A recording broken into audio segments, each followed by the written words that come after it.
कति चलाउनु भएको? सुरुमा मैले 1 लाख चलाएको, 1 लाख चलाउँदाखेरि 30,000 40,000 काटेर मलाई 60,000 दिएको हो। अनि त्यसरी गरेर दिएको त्यहाँपछि त्यसले 15 दिनमा 1 महिनामा तिर्यो भने ब्याज तिर्नु पर्दैन भन्नुभयो। त्यहाँदेखि अब मैले टाइममा तिर्नु नसक्दा 2 लाख भयो। 2 लाख भएपछि अब मैले तिर्नु नसक्दा त्यहाँदेखि असारको मसौदामा 5 लाखको एकैचोटि डाइरेक्ट 5 लाखको कागज गराउनु भयो।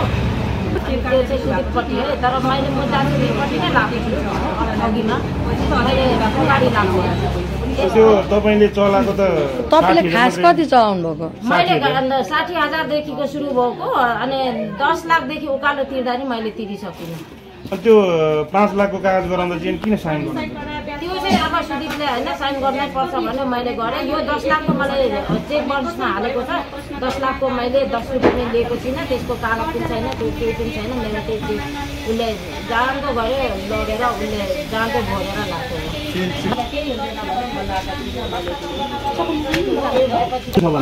अब त्यो सुदीपपट्टि कागज गरेको 5 लाख बाँकी छ भन्छ होइन, अझै 5 लाख दिनु छ भन्छ सुदीपपट्टिको त्यो। अनि उपपट्टिको त मैले त यहाँ सारा 40,000 निकालेर दिएको। अनि मैले 4 लाख तिर्दा पनि 1 लाख लगेको मेरो पैसा। त्यति गर्दाखेरि उसको पैसा कहिल्यै नछाड्यो। मलाई रोडमा निकाल्छु भने मैले रोडमै निकालेँ। अनि यत्रो तपाईँलाई 60,000 पैसा दिएर चाहिँ 10 लाखभन्दा बढी लगिसक्दा पनि तपाईँ चाहिँ किन सम्बन्धित जान्नेलाई भन्न सक्नुहुन्थ्यो? किन भन्नु भएन? अब नानीहरू झन् तनाव हुन्छ भनेर मैले कसैलाई भन्नु सक्दिनँ। साथीभाइले मुनि ताल मेरो इच्छा बहिनी मेरो साथी बस्नुहुन्छ उसले त भन्नु सक्दिनँ होइन। अनि पछाडि हुन्छ आएर कसरी गाली गोलत गऱ्यो उसले धम्की दिएको कारणले तपाईँले डरले भन्न सक्नुभएको कि परिवारबाट लुकाएर दिनुभएको थियो? होइन अब कारोबार चाहिँ हो मेरो। अब होइन बिउ गर्नुहुन्न होइन, कारोबार चाहिँ मैले चलाउँछु छोराछोरी छ अब होइन, सबै कारोबारमै चलाउँछु होइन। अनि त्यो होइन अब नानीहरू त्यस्तै अब तनाव भनेर मैले नानीहरू नभएको होइन। अनि साथी लगेर जाउँ भने साथी ल्याउनु नदिने, पैसा तिर्दाखेरि जहिले एक्लै जानु पर्छ, एक्लै जानु पर्छ। ल म हिसाब किताबमा राख्छु, म हिसाब गरेर राख्छु यी भन्ने डायरी निकाल्ने बस्ने सुदीप श्रेष्ठ होइन। अब त्यहाँदेखि पछाडि उसले के गर्यो कसो गर्यो त्यहाँबाट कहिले पनि मैले छिराउन सक्छु। त्यहाँबाट 10 लाखको कागज गर मेरो पैसा 10 लाख खाएको छ भनेर भन्यो। मैले 10 लाखको 10 रुपियाँ खाएको छुइनँ। तपाईँलाई पनि त्यो चेक हालेको छ? तपाईँको पनि हालेको छ। अहिले उसले 10 लाखको मैले मुद्दा जितेको छु भनेर उसले भनिराखेको छ अरे। तर मेरो जब यो हाम्रो गडबड भएकोदेखि भेटघाट पनि छैन होइन, मैले हेरेको छैन अनि हाम्रो मुद्दा चलिरहेको छ। 79 साल 7 गति मैले 1 लाख रुपियाँ चलाएको। 1 लाखमा 30,000 पठाएको थिएँ। तर अब मैले त अब 1 महिनामा 79 साल 1 लाख चलाएको 3 लाख चलाएको 3 लाख अनि त्यतिखेर उसले चाहिँ के भन्यो भने अब चाहिँ खाता खोल्न भन्यो। म खाता खोलेको किन खाता खोल भन्नु, खाता खोलेँ। अनि उसले नै अब व्यवसायहरू गर यसो अब दोकानहरू गरौँ मिलेर गऱ्यौँ, म अलि चेक ड्र गरेर 3 लाख रुपियाँ पैसा दिन्छु चेक दिएन भने 4 चेक लगेर मलाई फेरि अहिले 8,50,000 अनि त्यहाँदेखि हाम्रो बोजर पनि छैन। 2-3 वर्ष 2 वर्ष नै भयो होला। त्यहाँदेखि छैन अझै यता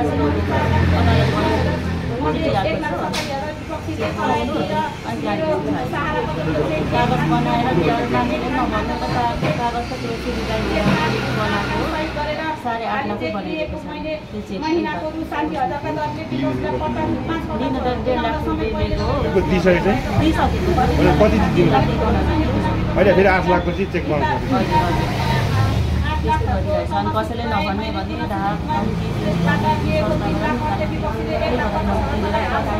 कटाए भन्यो तर घरले नपाएर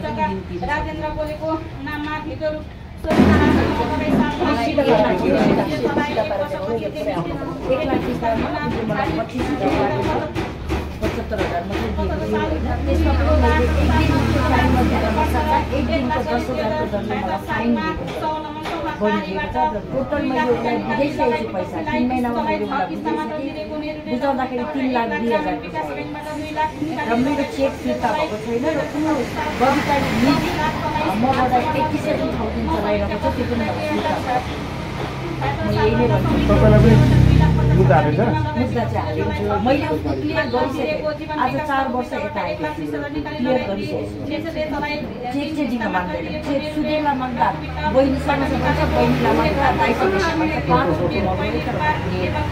कुन बेलको मैले एलआइसी साइन गर्नुभएको र मलाई दिने चाहिँ बगैँचाले दिए मैले पैसा बुझाएको पनि बगैँचालाई नै बगैँचाले नै चेक लेखेर दिउँ कि भाइले विश्वास गर्दैन मात्र भन्दाखेरि मैले पनि होला नि त विश्वास गरेर चेक चाहिँ मलाई मेरो 87,000 पनि मलाई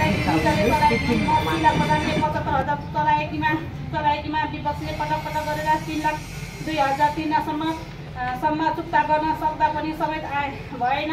एनआइसी एसिया ब्याङ्कको चेक फिर्ता नगरी मैले विपक्षीको 87,000 फिर्ता नदिई म पृथ्वीमाया लिम्बू चलाएको 60,000 को के कति सामा ब्याज जोडी 2 लाखको तमसु गराएपछि पुनः केही कति ब्याज लगाई करिब 10 लाख तिरिसक्दा पनि चुक्ता भएन भने सिद्धार्थ ब्याङ्कको खाता खोल्न लगाई सही खात गरी 5 खान खाली चेक गरे। म सरकार लिम्बूको 2075 सालमा 10 लाख विपक्षीले मलाई हालसम्म नतिरेको म कोसिला लिम्बूको 2071 सालमा 75,000 चलाएको 2077 सालमा फरवर्ड लघु वित्तबाट निकालेको 90,000 2078 सालमा 12 आनीको सुनको सिक्री लगी हालसम्म नतिरेको म कृष्णकला माध्यमको 2080 सालमा 7 लाख लगी हालसम्म ब्याङ्क नतिरेको म अमृता श्रेष्ठको 10 आनाको सिक्री सुनको नगद रु 25,000 पछि मैले मेरो नतिरेको र मनुमा देवी विश्वकर्मा क्लास बचत ऋण सहकारी संस्थाकोबाट निकालेको 50,000 सहारा ब्याङ्कबाट फिर्ता ननिकाली 10,000 नगद 50,000 चलाएको नतिरेको म गीता देवी निरुवा श्रेष्ठको क्लास लघु वित्तबाट 1,50,000 निकाली लगाई विपक्षीले चलाएर हालसम्म नतिरेको र 10 लाख विपक्षीको महालक्ष्मी ब्याङ्कमा 50,000 खातामा लगाइदिएको हालसम्म नतिरेर उप सुनमा सुनसरी अलग अलग चेकमा मुद्दा दाखिल गरी मलाई धाक धम्की दिई मेरो गोबर आइएमबी ब्याङ्कमा लिएको सही गरेको खाली चेक मसँग छैन मैले जानेको छु भनेर मलाई धम्की गरेको हुँ। रिता श्रेष्ठले लेनदेन गरी ठगी गरे रकम त खालिजले हामीबाट लिएको हस्तान्तरण गरेको खाली चेकमा गरेको बस्दै आएका थिए 2077-78 उनीहरूले मिटर ब्याज फेरि हप्ता दिनमा यहीँ हुनुहुन्छ पीडितहरू म पनि उहाँहरूको दोकान कहिले काहीँ जान्थेँ मसँग उहाँहरूले व्यवहार गर्नु त्यतिखेर उहाँहरूलाई उहाँ आएपछि चुप लाग्नै केही कुरा नभन्नु भनेर जानुहुन्थ्यो। अनि पछि मैले थाहा पाएँ अनि किन त्यस्तो गर्नुभएको यस्तो गर्नुहुन्छ टुलिन्छ त भन्दाखेरि धाक धम्की दिन्छ गाली बेजती गर्छ के गर्नुभयो नि अब काहीँ पाइँदैन पैसा यसरी भए पनि आफ्नो इज्जत बचाउनुपर्छ मैले भनेर उहाँले भन्नुभयो होइन। अनि मैले सुन्दै लाँदाखेरि त्यहाँबाट पछि 2-4 वर्ष पछाडि फेरि अरूहरूसँग बाहिर त्यसो गर्दै गऱ्यो। अनि मैले त्यस्तोमा म सही गरेँ 5सम्म त ल ठिकै छ त्यत्रो 15,000 1,15,000 त यो पाएको हो किन यसरी गरेको भनेर मैले रिता श्रेष्ठलाई भन्दाखेरि होइन के अरे त्यो त पछि साउमै काटिहाल्छ नि भन्नु उहाँले। अनि त्यस पछाडि सुधीर कुमार श्रेष्ठ बिमारी हुनुभन्दा अगाडि मैले पनि सुधीर कुमार श्रेष्ठबाट 2 लाख रुपियाँ पैसा लिएको थिएँ।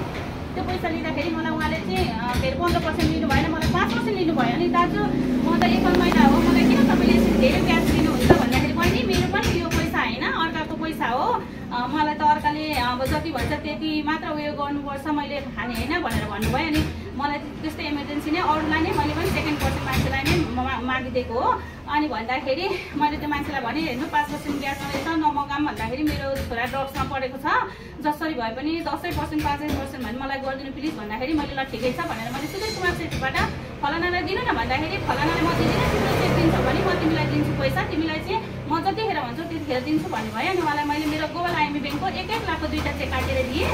अनि काटेर दिँदा उहाँले मलाई सुधीर कुमार श्रेष्ठले ब्याङ्कबाट पैसा दिनुभयो उहाँले चेकै दिनुभयो मलाई मैले ब्याङ्कबाट चेकबाट पैसा निकालेर ल्याएर आएँ।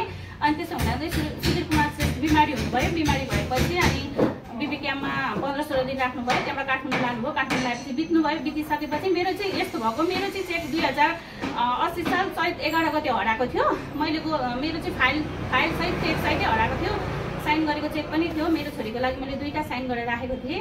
अनि मेरो चेक हराएपछि मैले ब्याङ्कमा गएर सोधेँ अनि यो चेक हो यो गर्नुपर्छ हरायो या चोरी भयो भनेर निवेदन लेख्नुपर्छ भन्दाखेरि मैले निवेदन लेखेर दिएँ। अनि त्यसो हुँदा चाहिँ रिता श्रेष्ठले चाहिँ सुधीर कुमार श्रेष्ठ मरेपछि सुधी दाईको पैसा दे भनेर भन्नुभयो। अनि म सुधी दाईको पैसा दिन्छु, किन दिदिनँ? सुधी दाईको बुढी छ, छोराछोरी छ, तिमीले पनि त मेरो सहकारीको पैसा खाएको छौ, मेरो श्रीमान खसेको 7 वर्ष भइसक्यो, किन दिँदैनौ? त 1,50,000 त्यसमा मिलाउँ न त। अनि मलाई त सुधी दाईको चेक चाहिन्छ। फेरि भोलिपछि सुधी दाईको बुढी आएर छोराछोरीले त मलाई खोज्छ, मैले त छोराछोरी छ, मैले त बाँच्नुपर्छ, म एकल महिला हो, तिमीको तिम्रो न छोरा न छोरी, तिमीको एक्लै छौ भनेर भन्दाखेरि लाखेस पखेस मसँग छ नि, मसँग छ केही छ, म योसँग खेल खेल्छु भनेर अरू साथीहरूलाई भनेछ। अनि त्यहाँदेखि त्यसो भनेपछि मलाई 2081 साल वैशाख 12 कति गते वैशाख 12 गते मलाई जिल्ला प्रहरीबाट फोन आयो। फोन आएपछि जेसी साहबले गर्नुभएको रहेछ। म त अलिक हतारमा नै इन्सुरेन्समा काम गर्छु, हतार उहाँले फोन गर्नुभयो। उहाँले फोन गरेपछि मैले रिसिभ गरेँ। उहाँहरूलाई चिनिनँ। रीता देवी श्रेष्ठले तपाईँको 10 लाखको चेक बाउन्स गर्न आउनुभएको छ, तपाईँ यहाँ आउनुहोस्, यहाँ जिल्ला प्रहरी कार्यालय आउनुहोस् हिँड्नुमा भन्नुभयो। म त कति मलाई त के भयो मसँग यसरी नै बोलेँ। ठुलै सोधले भने सर यो फ्लड टाइममै हो, मेरो चेक हराएको थियो, मेरो ब्यागबाट हरायो कि चोरी भयो मलाई थाहा भएन, तर चोरी भएको रहेछ, यसले लगेको रहेछ सर, म आज बिजी छु, म 1 दिनमा आउँछु भनेर भने। अनि त्यसको 2-4 दिन पछाडि यहाँ दिदीहरूलाई भने, मेरो दिदी अध्यक्ष हुनुहुन्छ, स्नुरो सक्षम महिला समूहको अध्यक्ष हुनुहुन्छ, दिदी मलाई यस्तो गरेछ, मैले त सुधीरसँग 2 लाख पैसा दिएको थिएँ, मेरो चेक हरायो भने तपाईँहरूलाई पनि भने थियो, अफिसमा पनि जानकारी थिएँ, घरमा पनि खोज तलास गरेँ, ब्याङ्कमा पनि मैले बन्दा गरेँ, यसले त चोरेकी रहेछ, अब के गरौँ भन्दाखेरि अनि उनीहरूको चेक बाउन्स गर्न गइसकेको, तर उहाँ छलफल नगरेको चेक बाउन्स हुँदो रहेछ। अनि उहाँ दिदीहरूले यहाँ आऊ सल्लाह गरौँ, के कति हो सल्लाह गरौँ, अनि मात्र तिमीहरू प्रोसेस चाल्नु भनेर दिदीले उहाँलाई बोलाउनु भयो। उहाँलाई बोलाएपछि 1-2 दिन रह्यो, हामी त्यहाँबाट उहाँ गयौँ। उहाँ गइसकेपछि मेरो चेक हेर्दाखेरि उहाँ छलफलमा बस्यौँ, उनीहरू छलफलमा बस्न मानेन, रीता छलफलमा बस्न मानेन, 1 दिन गयो भागो, फेरि भोलिपल्ट मिल्नु भने मिल्ने मानेन, उहाँहरू भागो। त्यसपछि मैले सबैलाई उहाँहरूलाई नियन्त्रणमा लिएँ, किनभने यो त एकदम महाको यो धरानमा त विकृति फैलाउने आइलो एउटा आइमै छोरी मान्छे भएर यत्रो तनाव दिदीबहिनीहरूलाई रुवाएर म त रुएँ, मेरो त छानबिन हुन्छ, यत्रो दिदीबहिनीहरूलाई रुवाएर अनि तपाईँहरू अगाडि गर्नुहोस्, मेरो यस्तो भयो भनेर उहाँहरूलाई चाहिँ मैले समय दिएको।